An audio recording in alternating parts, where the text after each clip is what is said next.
So information security governance is primarily driven by A, B, C, and D. So I give you 1.5 minutes. I already put D. D is the right answer from the organization perspective, but also we can consider B if it's a government federal projects, you know. Yeah. Okay, Depends so on, yeah. Yeah, there's somebody who says B and D. Okay. Yes, B is mandatory if you run a Fed project, you know, federal projects for government.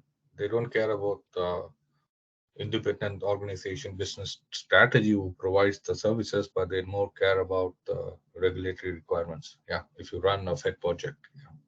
Yeah. I agree with you, Raj. But Yes. actually, regulatory requirements becomes business requirements. So it becomes a business strategy. Yes. Yeah, it depends. That's what I told. Yeah, D is within the organization, but B is also critically important. Yeah.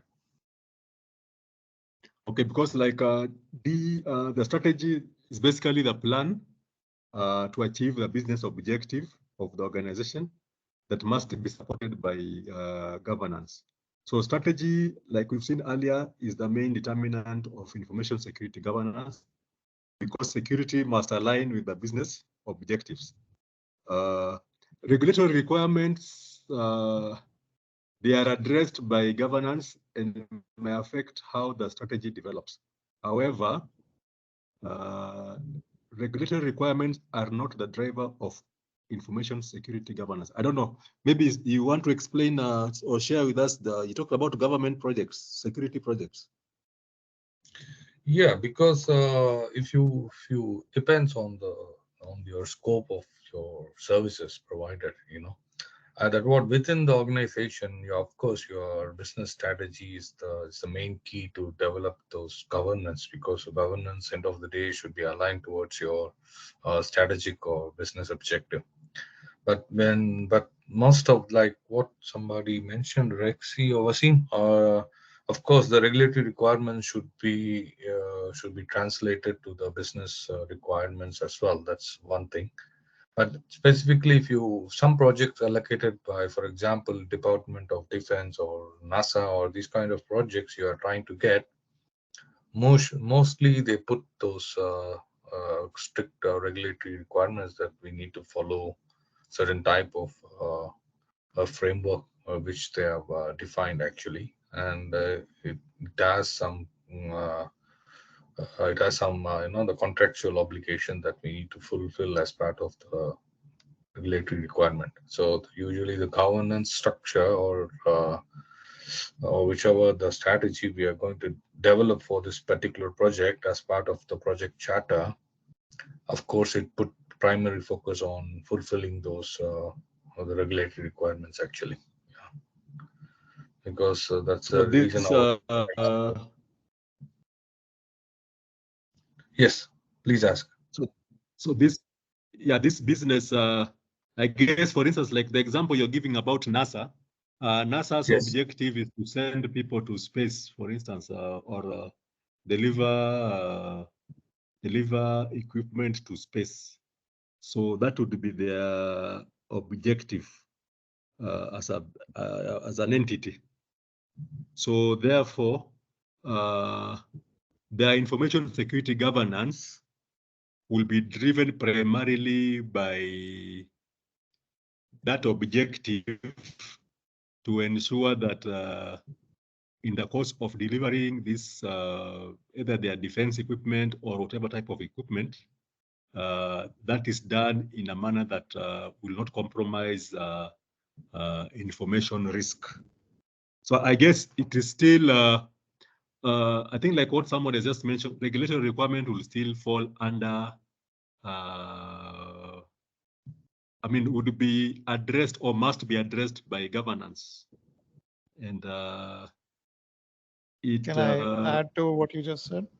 Sorry, I'm interrupting. Yes. No, it's okay. It's okay. Just carry on. Yeah, Rexy here again. Yes. Let's just to make it simpler. information security governance, the information security team of an organization answers directly to the business or the steering committee or the leadership of that organization. They do not respond or they do not answer to regulatory authorities. I'm just trying to hypothesize over here.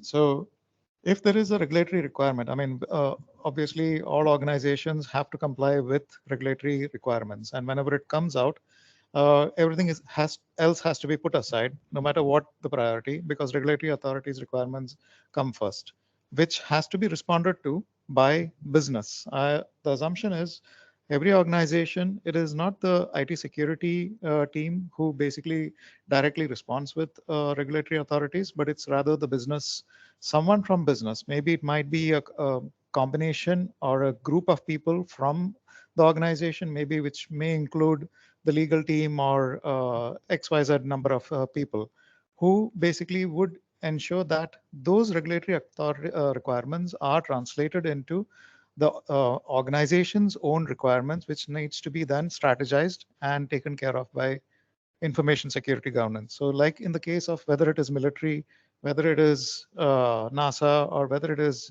any other organization, the government entity, the regulatory authority entity's requirements, if it needs to be met, it has to be responded to by the respective organization's spokesperson or the group of people who needs to be basically handling those requirements.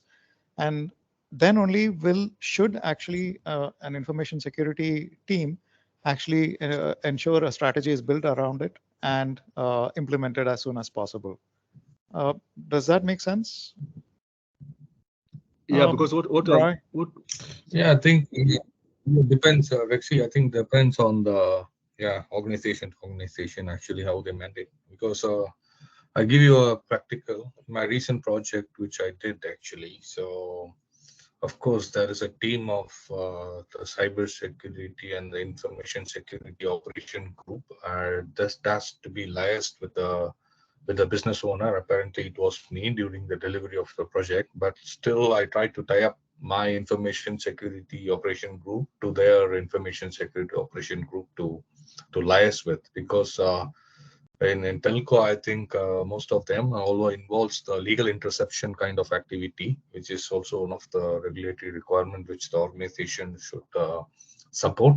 And also there are some kind of requirements in terms of the information transfer. I think within the geographical or outside the geographical, which also comes under part of the regulatory requirement. So that's what I'm saying. When you type when you put an information security governance, it cannot be unified at a top level. It has to be translated to your project level, how it has to be managed. So when you put a information security governance at a project, in this particular case, it was driven by a regulatory requirement. Of course, the business strategy of this project was totally different. It talks about your implementing automation and intelligence actually, but that's the key strategy in order to reduce the lead time of their service management part. But of course, the regulatory requirements plays the major role to define those specific governance on this specific case. So it's a case-to-case basis how we are going to define. Of course, we don't need to different opinion. We don't need to be in a different opinion. For this question, I think, of course, my answer should be D, the first one. Yeah, if it comes in the exam. Yeah. I agree with you, Okay. Raj. But Thanks. but the point being, business finally has to authorize that yes, this is the priority and it needs to move forward. Yes, I think correct. because these days I think it's boiled down to a project level. If you run a massive project, bigger projects, so usually the governance at a project level is happening, and of course, the organization have their own high-level governance across their business units. But these days, I think we need to tailor according to the needs of the specific project and the client needs actually, and that will determine how the information security governance should be primarily driven by. Yeah, that's my point. Yeah, okay. Like I think just also important to understand that the regulatory requirements must be addressed by the governance, okay? And they may affect how the strategy develops, okay? But the regulatory requirements are not necessarily the driver of information security governance. Because now the governance, the information security governance, remember, is a subset of the enterprise governance. So the enterprise governance will cater for, or should cater for, regulatory requirements. It should accommodate regulatory requirements, so that ultimately that then forms part of business strategy or business plans, and therefore, as the information security governance is developed, it is driven by that strategy. So it will, okay, so I know the line is thin, but essentially, like if you look at the question, it says primarily it is driven by the business strategy. I guess if primarily was not there, then probably the elements of regulatory requirement that are there, but ultimately it is the business that drives all that governance. But somebody has said that for the purpose of exams, yeah, but I think it's important to have it clear that way, that information security governance is a subset of enterprise governance. So therefore, it is primarily driven by business strategy. If you look at this question, in the context of this question.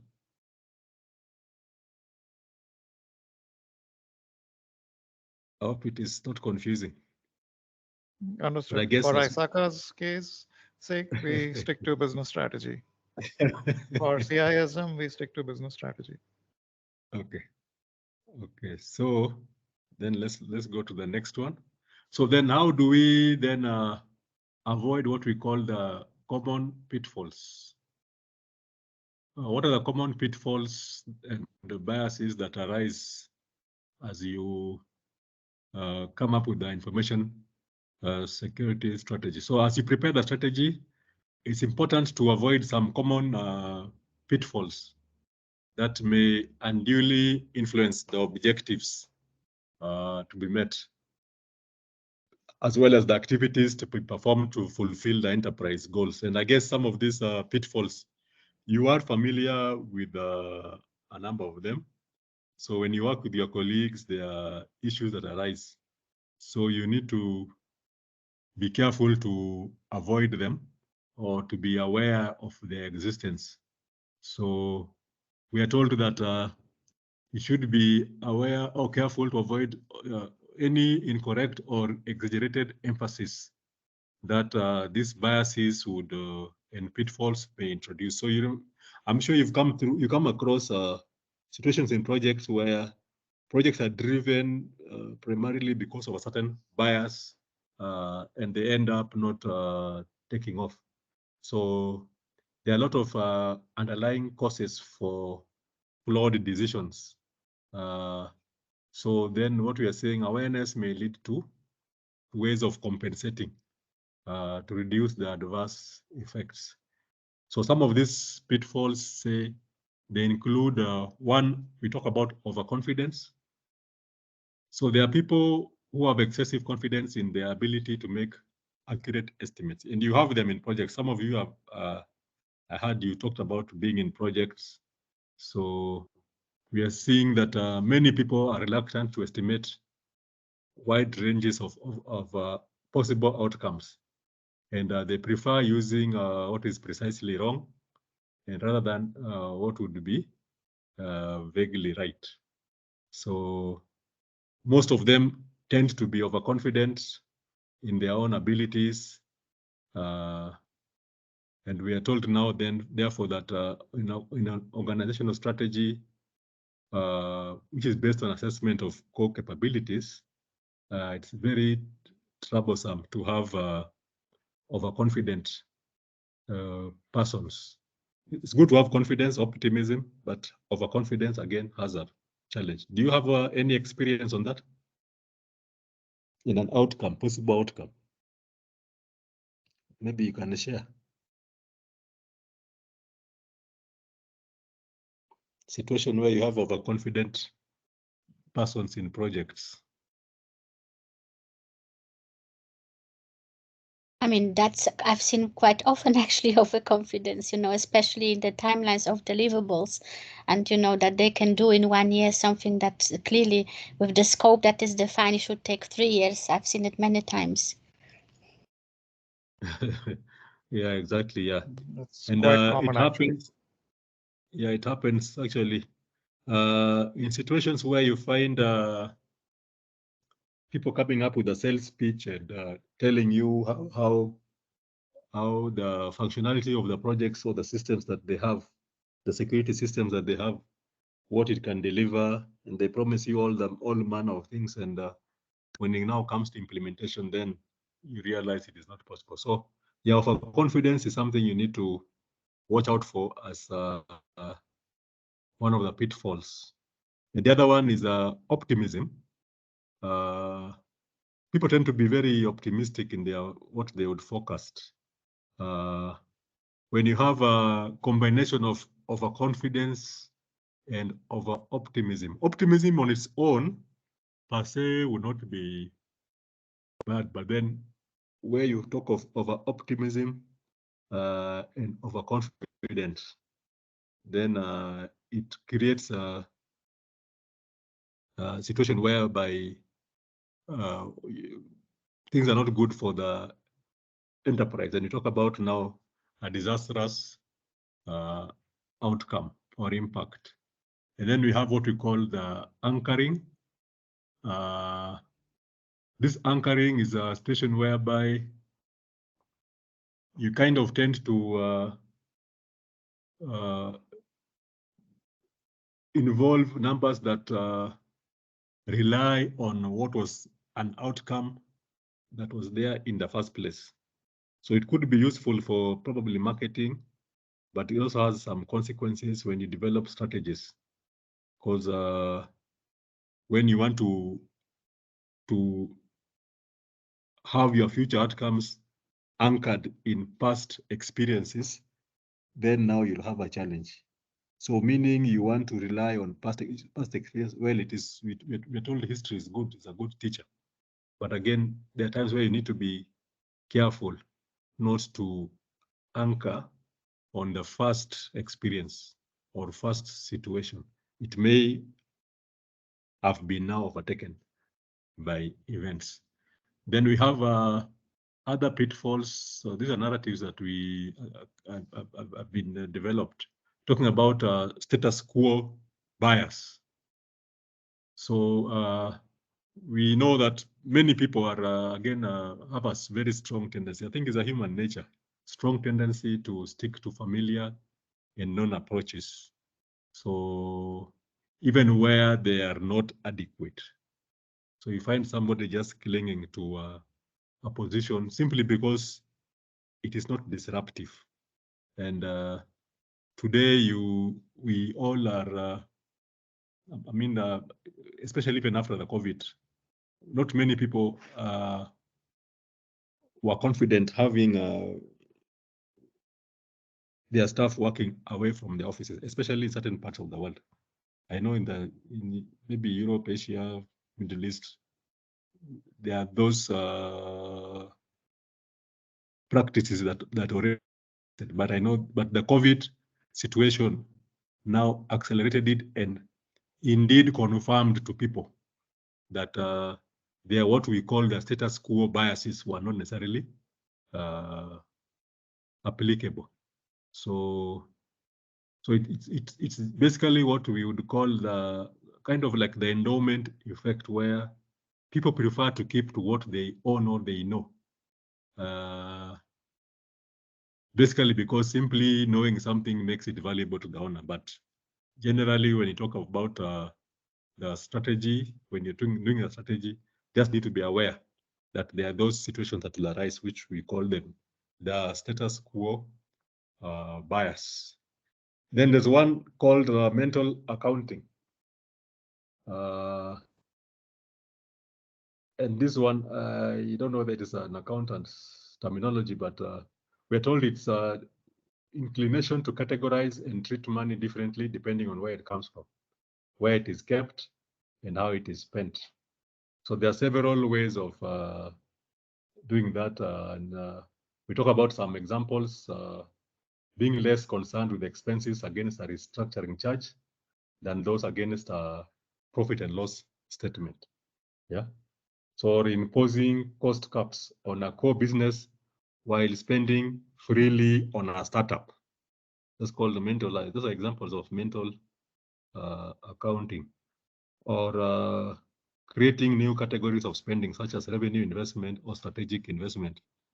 Basically, it's the inclination to categorize and treat money differently depending on where it comes from. I guess that is that. That's the best I can explain. The other one is the herding instinct. Again, this is a human tendency where you want to conform and seek validation through others. Okay, so it's when you talk about the tendency to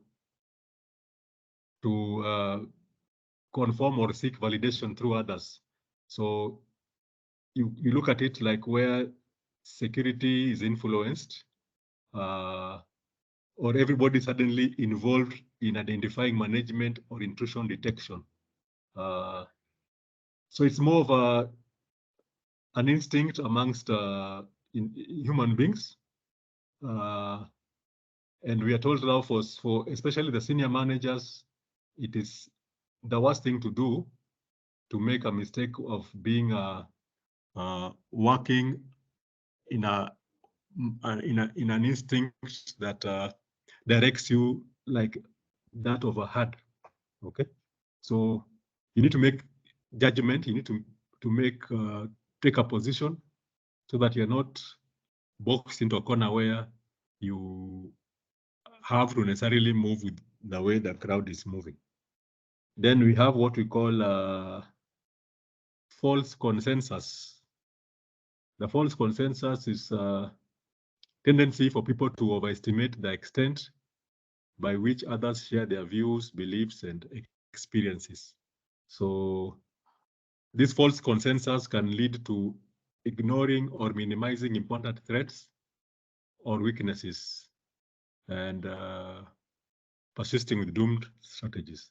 I guess you've seen a lot of all this, and they are very common in projects. So the other column, we have what we call the biases. The biases is what we call the confirmation biases, and these are done by researchers. There's some researchers who've come up with these narratives. So when you talk about a confirmation bias, is where now someone seeks opinions and facts that support their own belief. So you want to seek opinion and facts that support your belief. So you don't want to believe in other aspects. It's just what comforts you. Then there's what we call the selective recall. You want to only remember facts and experiences that reinforce the current assumptions. So you're always talking about, or one is always talking about facts and experiences that will reinforce a current assumption. So it's called selective recalls. And then we have what we call biased assimilation, meaning accepting only facts that support a current position or perspective. I think it comes from the word being biased. Okay. Then also with the biased evaluations is accepting evidence that supports their own hypothesis, while contradictory evidence is challenged and is almost invariably rejected. And the other aspect, the last one, what we call groupthink. This is where there's pressure for agreement in team-based culture. So you, again, through projects, you'll find situations where the project manager has a position and about 3 or 4 or 5 other key personnel in the team have a position. So that pressure or agreement is kind of imposed on group members, so that you end up in a situation what we call group thing. So these are just summaries of pitfalls and biases that would arise in the point when you're working on your information security strategy that you need to be aware of. Any thoughts or comments or similar experiences?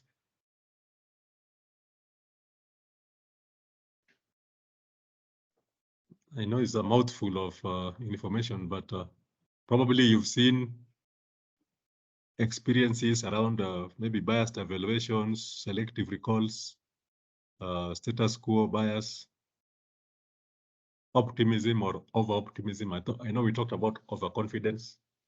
Anyone wants to make a comment? For me, apart from those first top two, all the names are new, to be honest. I mean, perhaps I've seen them being applied, but I don't recall anybody using these terms. I'm calling it exactly as it is. Okay. So I guess maybe I you've need to seen, memorize it. yeah, I guess maybe you've seen all of them happening. Probably is the narrative that describes them that maybe is new in this context, but I guess they have other narratives also. Yeah, so yeah, but I'm sure you've seen all these situations where you are in a project and people have heated debates, and the project manager and the project sponsor insist this project has to move on because this is what we did last time, and they're always remembering the good part of, or they're selectively recalling what they used last time to support the project. So I guess you just need to be aware of this, and for purpose of knowledge. Okay, so let's move on to the next one. We talk about now key governance considerations and elements. So there are several key components of governance systems which to consider when building the information security strategy. So these are several components of the governance system that you need to consider when building information security strategy. So this include what we call the current state and the desired state of information security. We have what we call what is called the information security objectives as a component of the strategy. Then we have current and planned projects. Okay. Then you have any business process reengineering activities that are in progress or planned. Okay. Then, of course, there's the personnel and budgets required to implement the strategy. So these are key components of the governance system that will you need to consider when building the information security strategy. So if you look at, for instance, the personnel and budgets, of course, you need to have adequate personnel. You need to have the budget. Consider or factor in whether there are any current or planned projects. What is the current state and what is the desired state? And all this will inform the roadmap. It also informs any resources that would be required. And also we look at constraints that will limit the strategy. Okay, so I guess this is just to let us know the key components of the governance system that you need to consider, and what that then means. It defines the roadmap. It also looks at resources required and the constraints, if any, that would be encountered that may limit the strategy. Now we've done 2 hours. Do you want to take another break or we continue? 5 minutes? Or 2 minutes? Just Sure, stretch let's your take a legs. 5-minute 1 break. minute. 1 minute, 5 okay. minutes. 1 minute. No, I 5 mean, 1 minutes. minute is not a break. I mean, we either take it 5 minutes or not. Yes. Okay, let's take it. Let's make it 5 minutes. Yeah, so that at Yeah, least you have. Yeah, for purposes of risk management, you have blood circulating in your body. Absolutely. yeah, yeah. So when you come Very back, you just important. raise your hands when you come back. Sure.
Raj and Wazim, are they not? Raj is there. So let's wait for Wazim. Yeah, I'm here. Thanks. Okay. Wazim is there? Not yet. Okay, thank you. Let's maybe we can carry on. There's a review question. Practice question. I hope you can see the slide. You can see the question?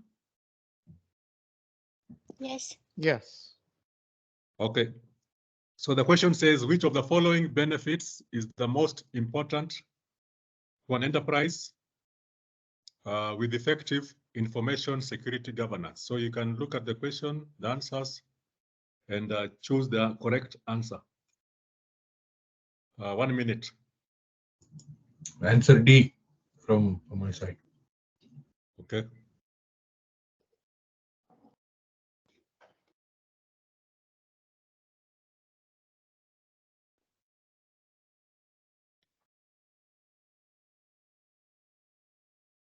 B. For me, also B. Okay. Anybody else wants to change or stick to your answers?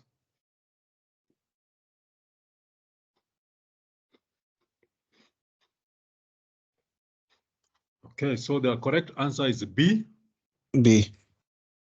B for boy. So it says, which of the following benefits is the most important to an enterprise with effective security governance? So the most important is to ensure that disruptions are within acceptable levels. If you maybe we just go through them just to explain why. The bottom line of security effort is to ensure that business can continue to operate even with an acceptable level of disruption that does not unduly constrain what we'll call revenue producing activities. So the correct answer is B. When you look at A says that maintaining appropriate regulatory compliance. So regulatory compliance is useful, but it's considered a secondary outcome. You cannot attain the compliance if you have not taken care of the disruption. Because the compliance requirement would be, for instance, to you provide that minimal service, the irreducible minimal service to your customers. And when you talk about prioritizing allocation, it's also useful, but it's a secondary outcome. It will only come up when you've ensured that business can continue in the event of a disruption. Then you talk about maximizing security, maximizing returns on security investments. Again, it's useful, but be considered a secondary outcome. Okay, so what I want to encourage you, do not feel discouraged if you don't get the correct answer for now. It's all about practice, all about reasoning, all about logics. And with the practice, and like I said yesterday, I'll get you the exam questions. I'll give you several exam questions to prepare you. Of course, end of the day, it is you and your God when you sit for the exams to determine the outcome. But I'll do my best to help you prepare adequately. So there's what we call then a roadmap. We talked of the roadmap earlier on. The roadmap will, if you look at the previous slide, there was the roadmap, the resources, and the constraints. So the roadmap defines the routes and steps that must be taken to navigate to the objectives of the strategy. So basically, it defines the routes and steps that must be taken to navigate the objectives of the strategy. And typically, a typical roadmap would, to achieve the defined, includes people, processes, technologies, and other resources. Yeah, for you to achieve the defined or secured desired state, that roadmap would include people, processes, technologies, and other resources. So people in terms of the technical skills, processes, the procedures that have to be followed, the technologies to put in place all this, and other resources. Then there's also the architecture. The architecture provides a structured approach to defining business drivers, resource relationships, and process flows. So due to the complexity, we are advised here to consider developing a security architecture. So architecture can also help ensuring that contextual and conceptual elements are considered, such as business drivers and consequences in the pursuit or development of the strategy as part of the development stage. So if you have to look at, say, the roadmap in other ways, so it's usually a long-term goal consisting of a series of projects and initiatives. It's like most of the large complex projects, it's necessary to at times break down into a series of shorter term projects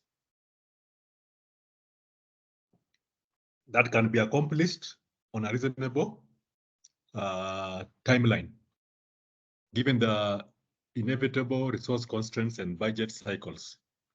So the entire roadmap should be charted while understanding that there's no steady state for information security.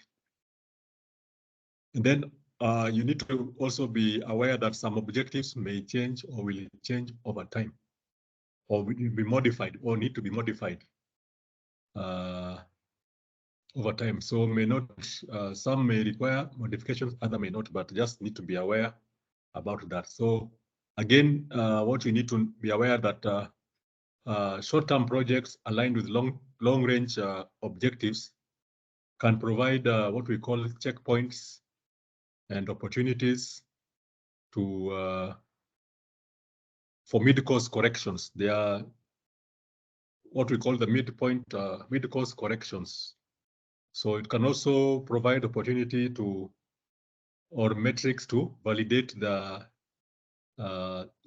overall strategy. Okay. So things like, say, data classification according to sensitivity and criticality. So because of the magnitude of the effort required in a large enterprise, it may actually require a number of years to accomplish. So the strategy may include the requirement to determine that a certain percentage will be targeted for completion each year using a variety of what we'll call tactical approaches. So when you develop a strategy to achieve a long-term objectives and a roadmap to get there, coupled with the short-term intermediate goals, then that provides the basis for sound policy and standards development in support of the effort. So it's coming up with the long-term objectives and the roadmap to get there, coupled with the short-term intermediate goals to provide a basis for sound policy and the standards to support the effort. So if we look at the other aspect, which we had said was resources. So resources that are available to the enterprise, they need to be enumerated and considered when developing a security strategy. So the resources need to be enumerated and considered when developing a security strategy. So to the greatest extent possible, we advise that the policy or the strategy should maximize on use of existing assets and capabilities. So resources can be considered the mechanisms, processes, and systems that are available in some kind of what we would call an optimal mix. And these resources would include things like the proactive part of it, things like policies, standards, architectures, personnel security, assessments and analysis.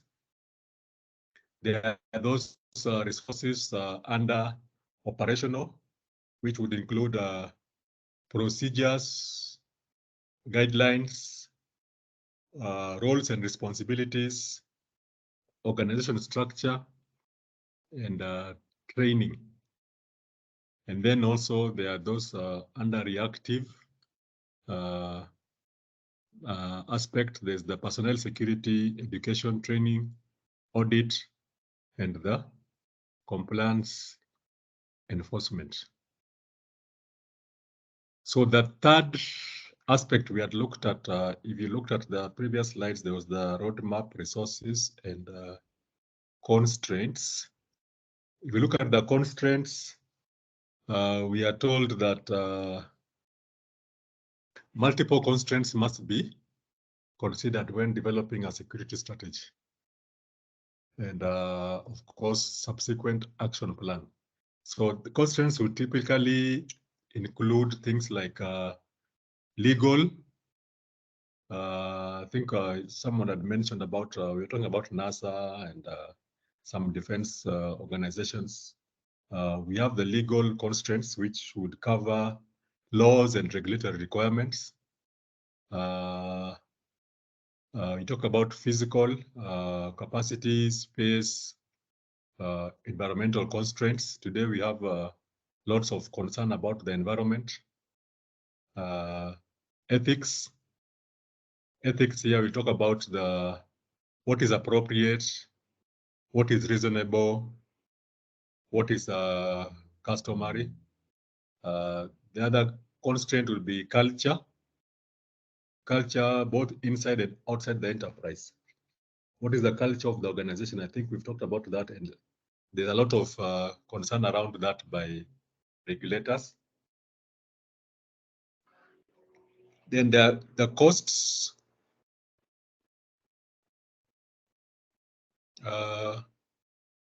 When I talk about the personnel, there's the resistance to change, resentment against new constraints.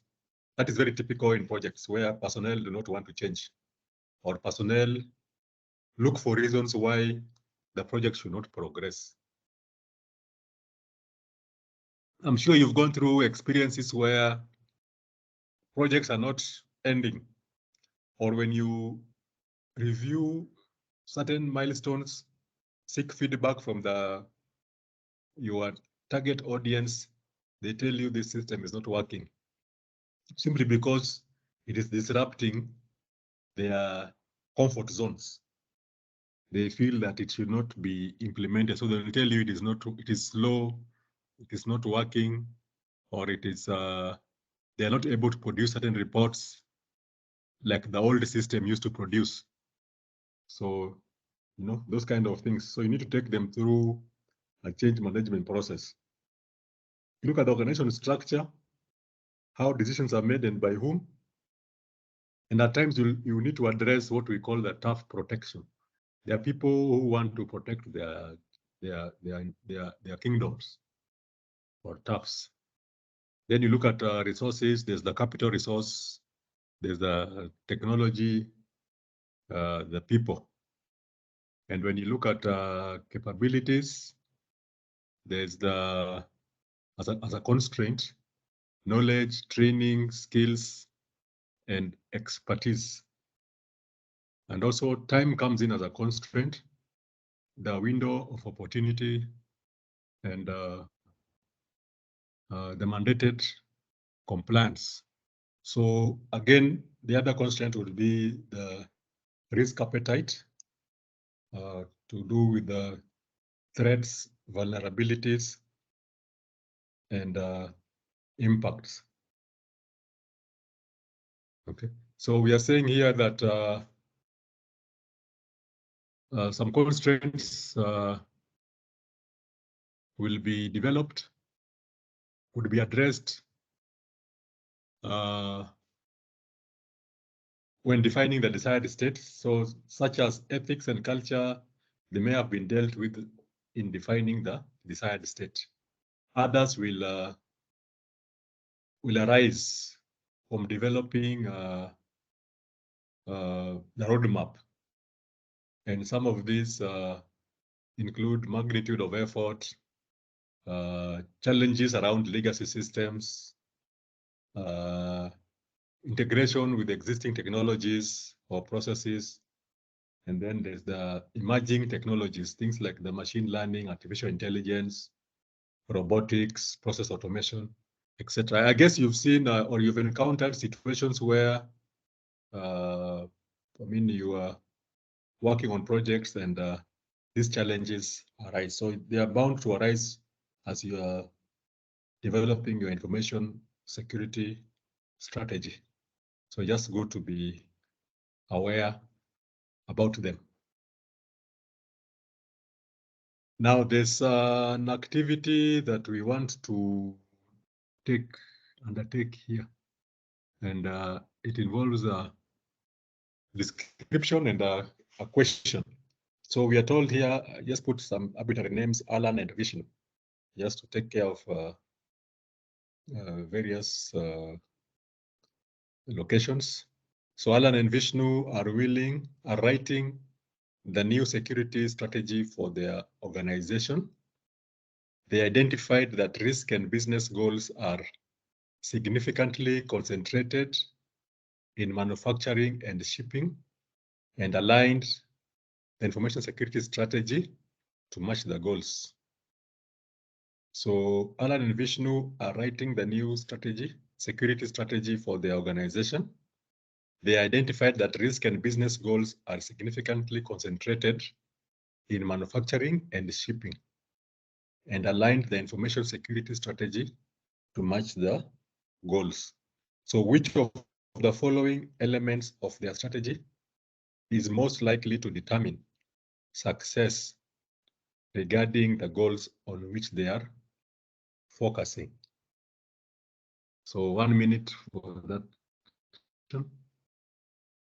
Can you please bring up the slide? Oh, sorry, you can't see it.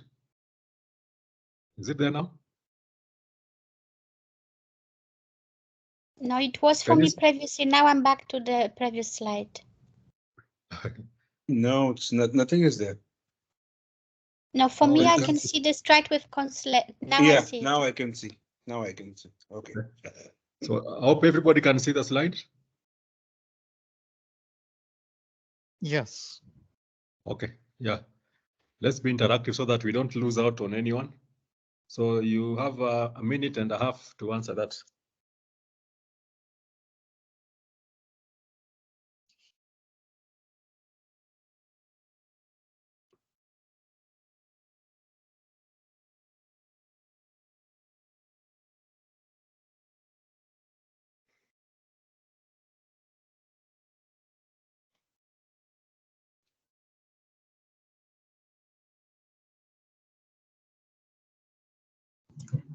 Answer C. Okay. Anybody else? Is it only one or is it multiple choice? This seems like a multiple choice, right? Which of the following elements? So it's not going to be only one. Right, Roy? Which of the following is likely, Elements. is most likely? Yeah, which of the following is most likely? Is it Which just are the one answer following correct elements? here? So it's only one that can be most likely. Okay, then I put C. For me, it's C. Yes, then C. Okay. Any other? There's room to defect. You can change. No penalty for guessing.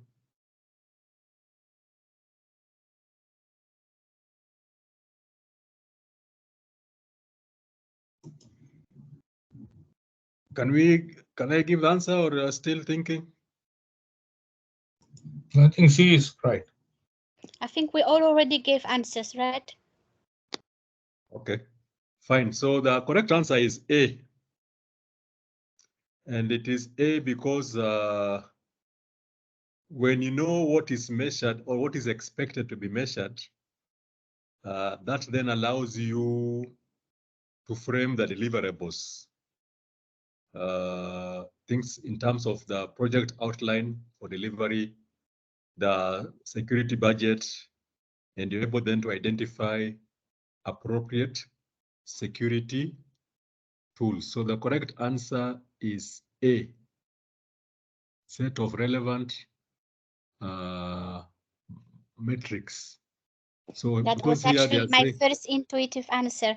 Then I changed it to C. I just Yeah, spot so goals, they need to be measured. So I thought A, but then I thought maybe I put C. yeah, the answer is A. So whichever you have as an intuition, then you go for that one. If your intuition strongly tells you it is that, then you go for that one. At least you are learning. But with the practice, you'll be able to get them. And the thing I would like to just mention, I mean, we all know that you are not supposed to cram. Don't cram that this question, the answer was A, because they might change the answer. It might be C. But it still means the set of relevant metrics. So it's about to understand how the logic flow around it. So good, thank you for that. So the answer is there. Now let's move on to the governance frameworks and standards. So these frameworks and standards, they provide a means to guide and develop information security program.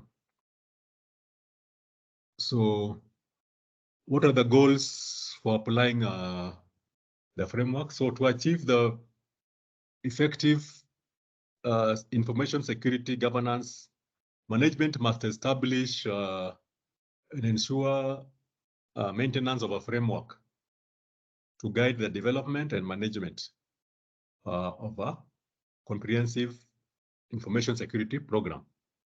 So framework, basically, it provides a basis for developing a cost-effective information security program that supports the enterprise business goals. So the framework basically would guide the development and the management of our information security program. So it provides the basis for developing a cost-effective information security program. Then we are also told that the objective of the program is a set of activities that provide assurance that information assets are protected relative to their value. Sorry, So, Roy, like, I see slide 70. Is that correct slide, or you're on 71? 71. Oh, yeah, now I see 71. Thank you. Okay, fine. Thank you.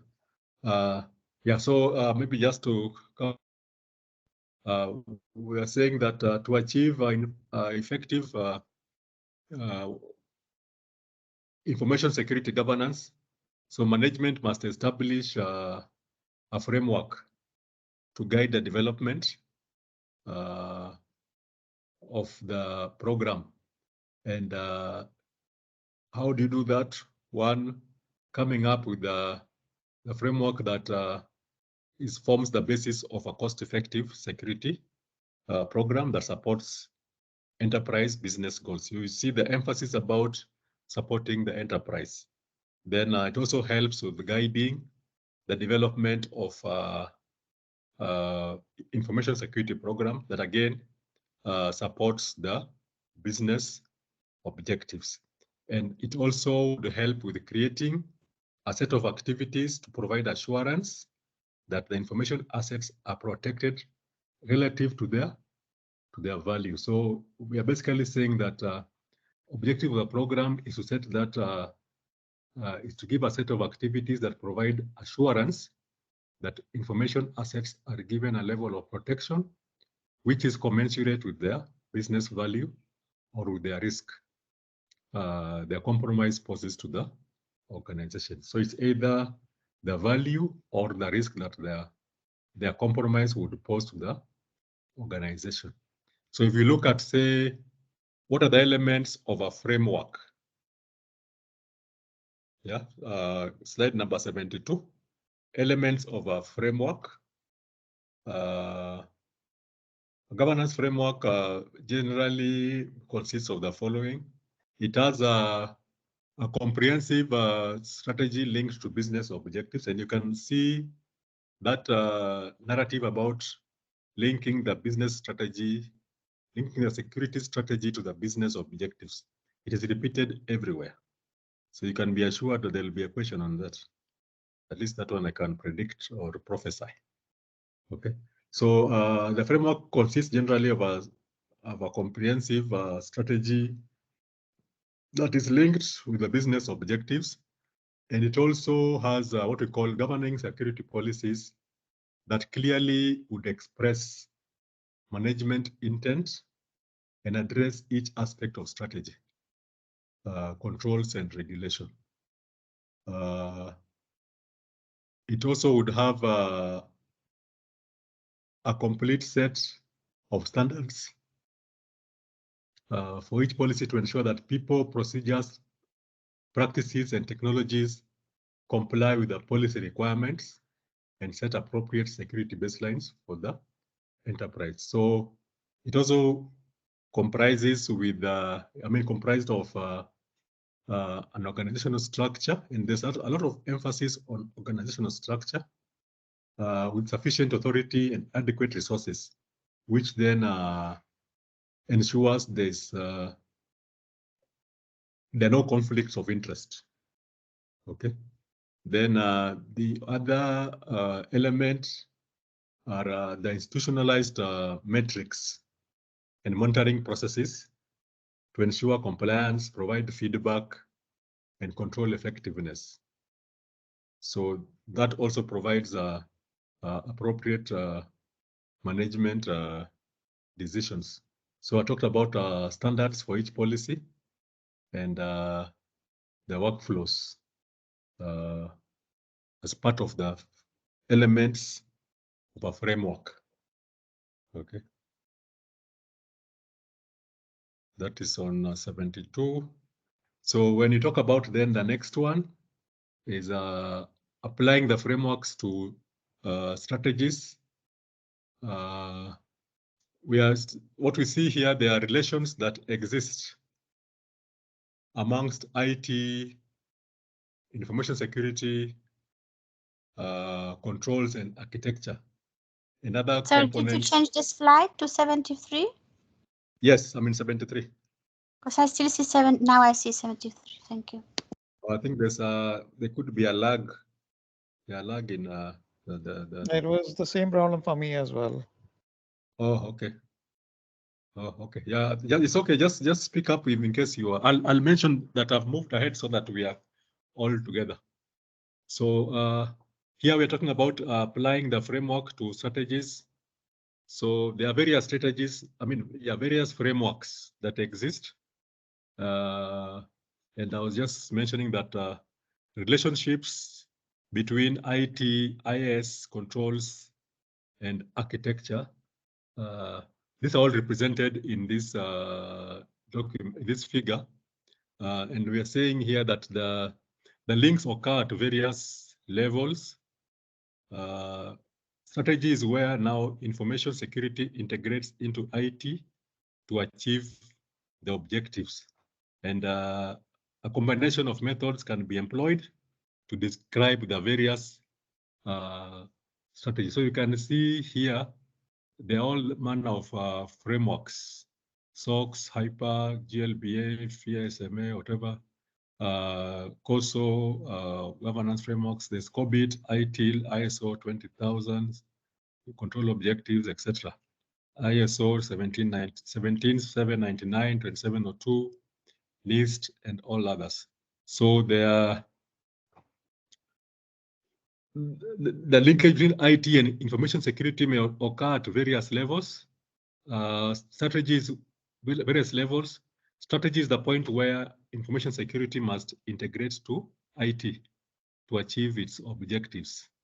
So it's just useful to employ a combination of methods to describe the desired state to assist in communications with others so that you can cross-check the objectives to confirm that all relevant elements are considered. So you can just have a look at that.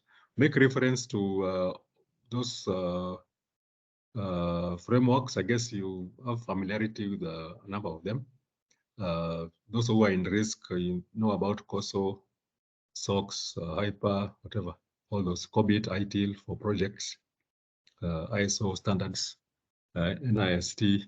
Okay, so I guess end of the day, and almost I can say all of them, they dovetail into common areas for governance.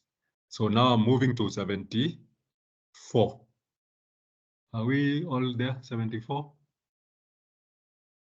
Other frameworks and approaches? Yes, yes. Yes, okay.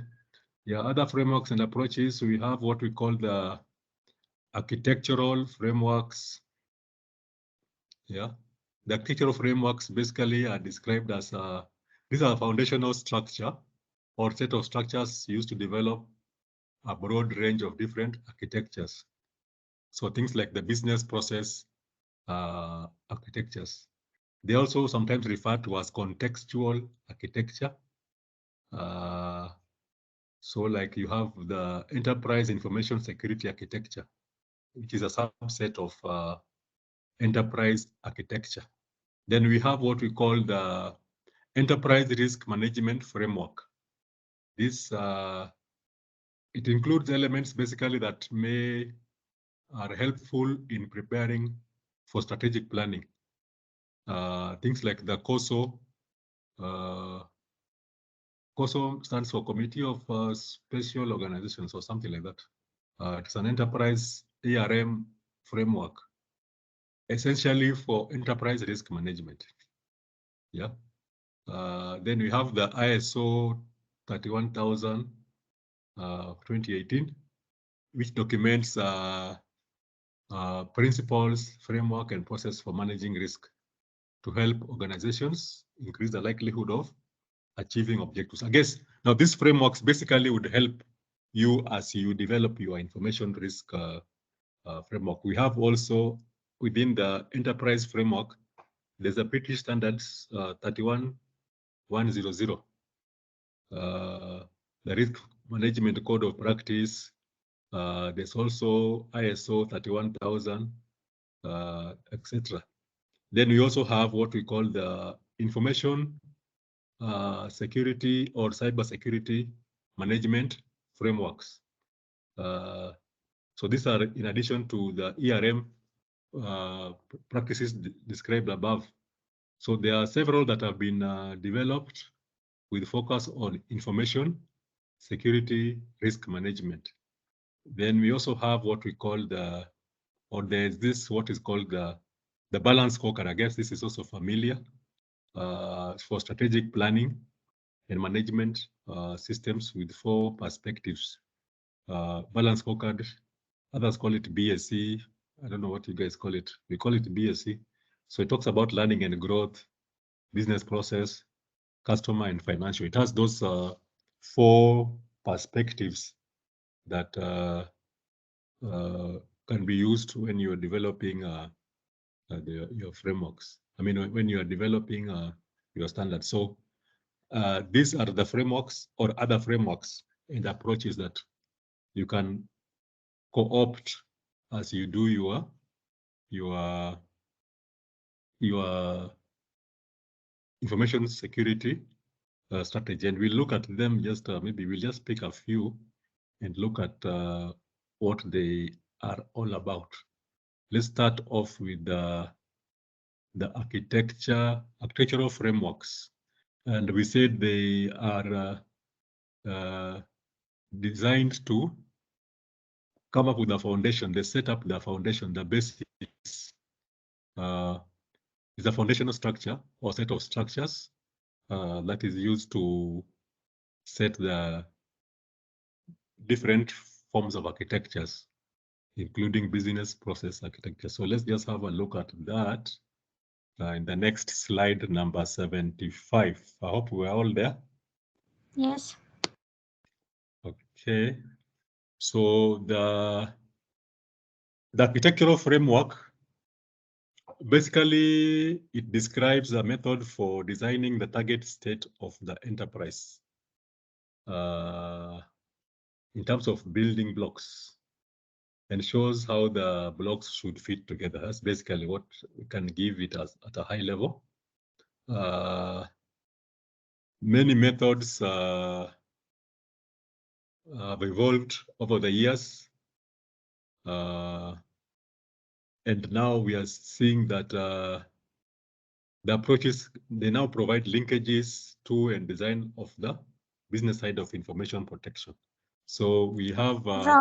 Roy, can I ask, sorry, do we need to know for the purposes of the exam, do we need to know the details of those other architectural approaches?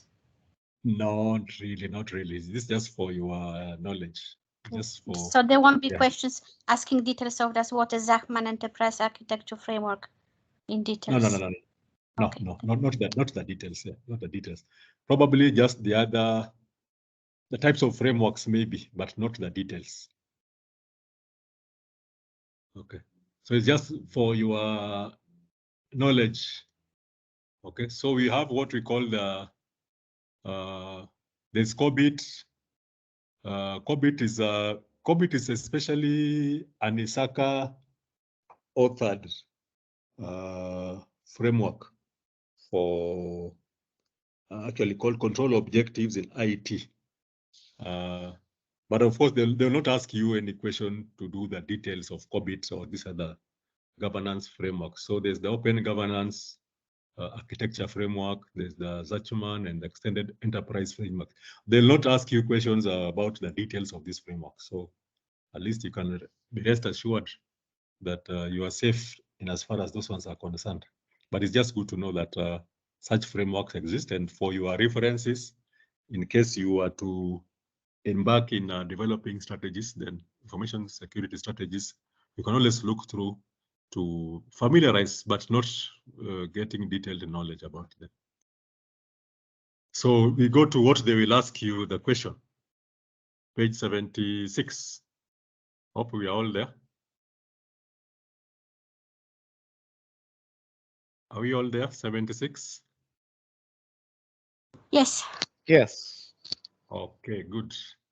So an information security manager wants to implement a security information and event management system. I guess you know, I hope you know what that is, security information and event management. If you don't know what it is, it will be difficult to answer the question. So one thing again about the exams is that you need to be familiar with the information security management concepts, not just the definitions, but what those things are, so that you're able then to answer the question. So if you don't know what SIM is, then you'll not be able to answer the question, but you can guess. So security information and event management basically is an arrangement that many organizations have put in place, basically to outsource management of security functions in the enterprise. So if you can't perform security management in your enterprise, there are companies that undertake to perform these services on your behalf. So that's what is called security information and event management. So the question is, an information security manager wants to implement, it could be implemented in-house or outsourced. So a security information manager wants to implement a security information and event management system, SIM, that is not funded in the current budget. Which of the following choices is most likely to persuade management of this need? So you be aware of the word most likely to persuade management of this need. 1 minute. I will go for C. C. Because all others would be part of the business case for me. A. Okay.